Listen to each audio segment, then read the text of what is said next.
Audio Jungle.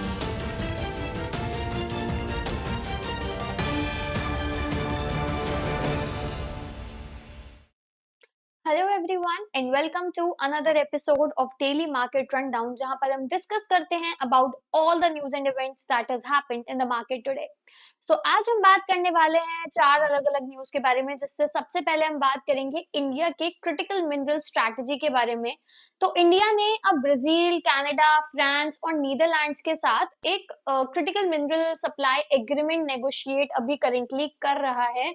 So let's see कि ये किसके बारे में है, मेजर लिक्विड मिनरल्स के बारे में है, ऐसी क्या नीड है इस वक्त जो ये हो रहा है एंड अगर ये होता है तो इससे क्या बेनिफिट्स होते हैं। We'll discuss all of this. Secondly हम बात करेंगे BHEL यानी कि भेल के ऑफर फॉर सेल के बारे में। तो गवर्नमेंट ने अभी इसमें 5% स्टेक सेल अनाउंस किया है एंड इसके अनाउंसमेंट के बाद स्टॉक 5 से 6% गिरा। तो अब इस ये क्यों स्टॉक में हमें मोमेंटम दिखा है एंड ऑफर फॉर सेल से आगे क्या होगा इसके बारे में हम डिस्कस करेंगे एंड उसके बाद हम दो क्वार्टरली रिजल्ट्स के बारे में बात करेंगे। सबसे पहले ब्रिटानिया के बारे में एंड इसकी वजह से स्टॉक में एक 5% की ग्रोथ भी आई and secondly about Eicher Motors and इसकी वजह से नियरली स्टॉक अपना ऑल टाइम हाई टच किया and it's the best performance and the best rally which has happened in nearly last 5 years। So अगर आप हेडलाइंस के पीछे का रियल लॉजिक समझना चाहते हैं and you want to understand the real earnings momentum, so stay tuned with us. तो सबसे पहले हम बात करेंगे इंडिया के बारे में, जो कि अब actively Brazil, Canada, France, Netherlands के साथ critical mineral supply agreement negotiate कर रहा है एंड मेन गोल उसका ये है कि चाइना पर जो डिपेंडेंस है बहुत ज्यादा क्रिटिकल मिनरल्स को लेकर वो काफी ज्यादा कम हो, स्पेशली लिथियम और रेयर अर्थ एलिमेंट्स जैसे एसेंशियल रॉ मटेरियल्स के लिए। तो आज के टाइम पर चाइना ग्लोबल लेवल पर रेयर अर्थ प्रोसेसिंग और बैटरी मटेरियल रीडिफाइनिंग में डोमिनेट करता है एंड इसका मतलब है कि अगर जियोपॉलिटिकल टेंशन या ट्रेड डिस्ट्रप्शन होता है तो कंट्रीज जैसे कि इंडिया, इनके लिए सप्लाई चेन रिस्क बहुत बड़ा क्रिएट हो जाता है। अब इंडिया क्यों पुश कर रहा है इस चीज को? क्योंकि इंडिया ईवी मैन्युफैक्चरिंग में है, अब रिन्यूएबल एनर्जी में है, इलेक्ट्रॉनिक्स, डिफेंस प्रोडक्शन में एंड इन सब चीजों के लिए रॉ मटेरियल, क्रिटिकल मिनरल्स चाहिए होते हैं, तो इनकी सिक्योरिटी बहुत इंपॉर्टेंट है। तो अब इंडिया क्या कर रहा है कि इंडिया की जो ओवरसीज माइनिंग आर्म है काबिल, दैट इज खनिज विदेश इंडिया लिमिटेड, इसके थ्रू वो एक्सप्लोर कर रहा है कुछ ऑप्शंस। अब वो ऑप्शंस क्या हैं वो देखते हैं।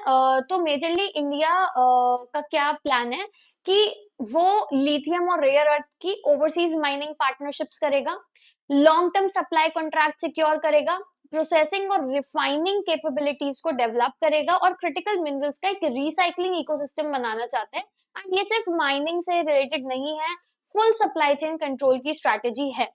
अब क्यों इंडिया टारगेट कर रहा है इन कंट्रीज को? तो मेन रीजन ये है कि ब्राजील और कनाडा में लिथियम रिजर्व्स मेनली स्ट्रांग है और फ्रांस और नीदरलैंड्स में एडवांस प्रोसेसिंग और सप्लाई चेन डाइवर्सिफिकेशन में एक काफी इंपॉर्टेंट पार्टनर्स बन सकते हैं।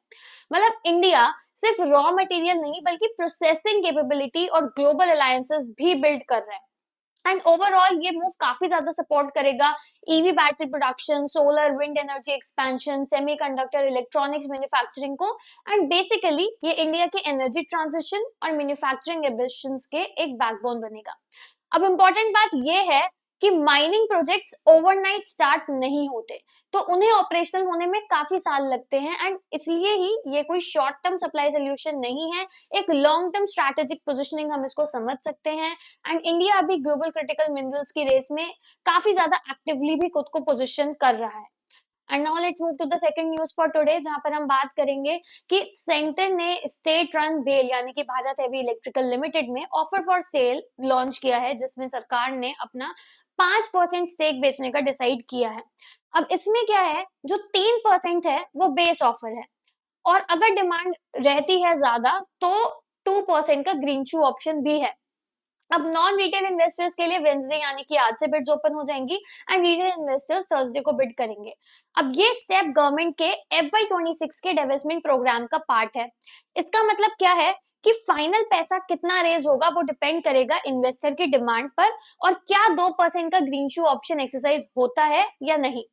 अब तक FY26 में गवर्नमेंट ने अप्रोक्सीमेटली 8,768 करोड़ रेस किए हैं स्टेक सेल और दूसरे रिसीट्स के through.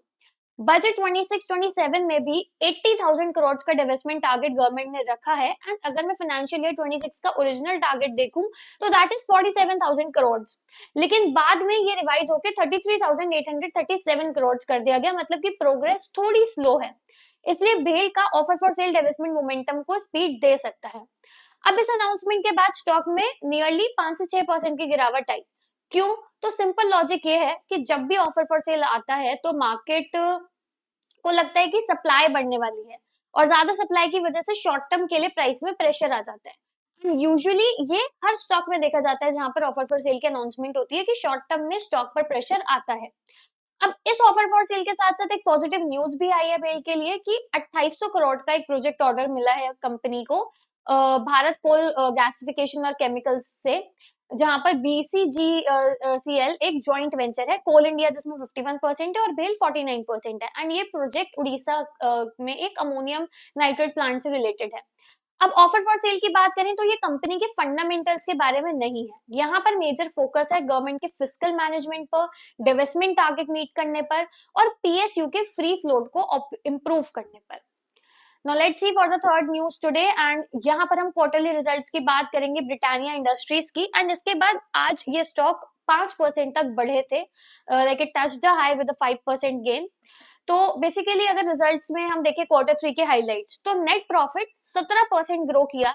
Last year net profit 582 crore था, इस बार 682 करोड़ रहा। रेवेन्यू वाज 4,969.8 करोड़, अराउंड 8 से 9% का ग्रोथ।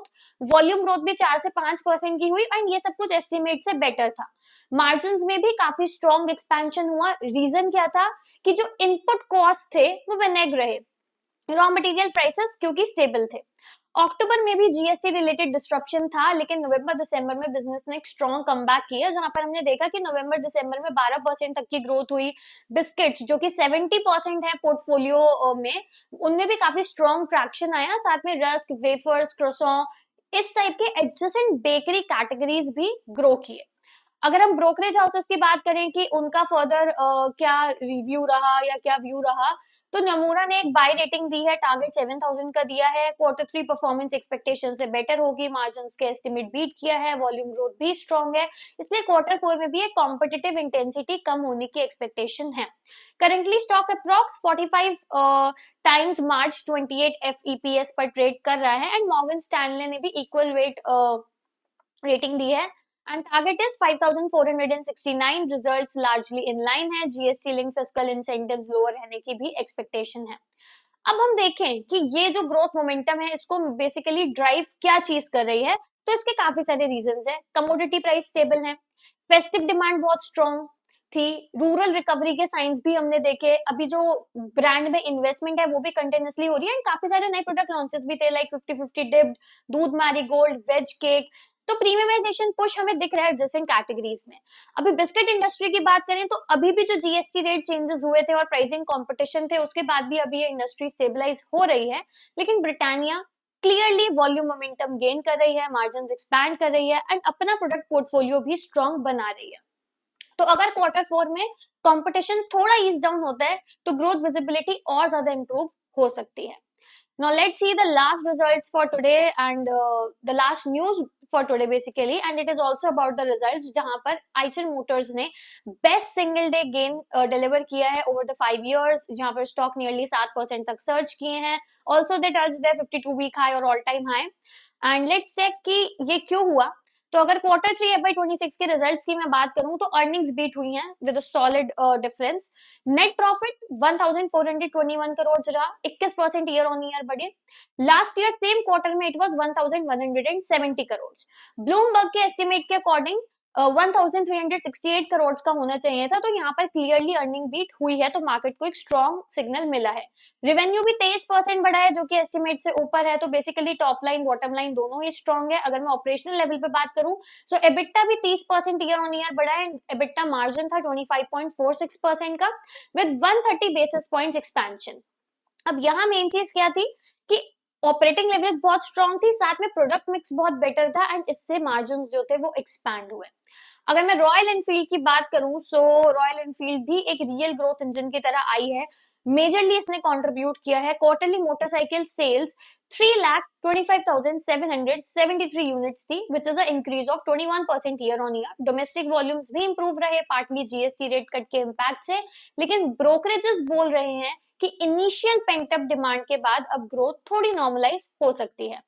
वीईसीवी यानी कि कमर्शियल व्हीकल बिजनेस की बात करें तो सेल्स जो थी वो थी 26,086 व्हीकल्स एंड लास्ट ईयर की 21,000 के आसपास थी। रेवेन्यू भी 21% बढ़ा, एबिटा 26% बढ़ा। तो एक ग्रोथ काफी ज्यादा हेल्दी रहा, लेकिन कुछ ब्रोकरेजेस के अकॉर्डिंग परफॉर्मेंस थोड़ा एक्सपेक्टेशन से नीचे था। सबसे बड़ा और मेजर ट्रिगर जो था वो ये था कि 958 करोड़ का केपेक्स अनाउंस हुआ। बोर्ड ने चेयर यानी कि तमिलनाडु प्लांट का एक्सपेंशन अप्रूव किया, जहां पर करंटली अभी जो कैपेसिटी है that is 14.6 lakh units per year, जो कि एक्सपेंशन के बाद 20 लाख यूनिट्स पर ईयर हो जाएगी। टाइमलाइन की बात करें तो ये स्टार्ट होगा Q1 FY27 से एंड कंप्लीट हो जाएगा फाइनेंशियल ईयर 28 में। एंड ये एक ब्राउनफील्ड एक्सपेंशन है, मतलब कि रैंप अप जल्दी होगा, कॉस्ट एफिशिएंट स्केलिंग होगी, फ्यूचर डोमेस्टिक और ग्लोबल डिमांड को भी सपोर्ट करेगा। सीईओ बी गोविंद रंजन ने भी बोला है कि लॉन्ग टर्म ग्रोथ और राइजिंग ग्लोबल डिमांड के लिए अलाइंड है और मार्केट को ये फ्यूचर विजिबिलिटी काफी ज्यादा पसंद आई।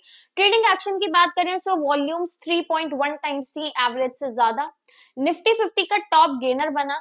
ब्रॉडर मार्केट फ्लैट था, फिर भी स्ट्रॉन्ग आउट परफॉर्मेंस हमने देखी एंड एक काफी ज्यादा स्ट्रॉन्ग इंस्टीट्यूशनल पार्टिसिपेशन भी हमने देखी। सो क्लियर एक मोमेंटम बाइंग थी। ओवरऑल शॉर्ट टर्म में मोमेंटम स्ट्रॉन्ग है, लॉन्ग टर्म में काफी सारे फैक्टर्स रहेंगे जो देखना पड़ेगा, लाइक द रॉयल एनफील्ड की वॉल्यूम सस्टेनेबिलिटी रहती है या नहीं, मार्जिन्स कैसे रहते हैं, केपेक्स का क्या होता है, ग्लोबल डिमांड ट्रैक्शन कैसा आता है। सो बेसिकली अब यही देखना होगा कि जो अर्निंग्स रैली हुई है ये सस्टेन होती है या फिर वैल्यूएशन डिस्कशन स्टार्ट होता है। And these were all the 4 news we needed to cover in today's video. And आज के इस वीडियो में हमने ओवरऑल बात करी क्रिटिकल मिनरल्स के बारे में, जहां पर सिर्फ एक माइनिंग इनिशिएटिव नहीं है ये इंडिया की तरफ से, एक लॉन्ग टर्म स्ट्रैटेजिक पोजिशनिंग है, बेसिकली एक प्लान है कि चाइना से डिपेंडेंस हम कम कर पाए। उसके बाद हमने ऑफर फॉर सेल की बात करी जो कि भारत हेवी इलेक्ट्रिकल लिमिटेड में हो रहा है एंड स्टॉक भी आज नियरली 4 से 5% तक गिरा था। So basically offer for sale announcement के बाद ये काफी एक नॉर्मल चीज है, बट यहाँ पर जो डिवेस्टमेंट है वो गवर्नमेंट की तरफ से 5% स्टेक की होगी।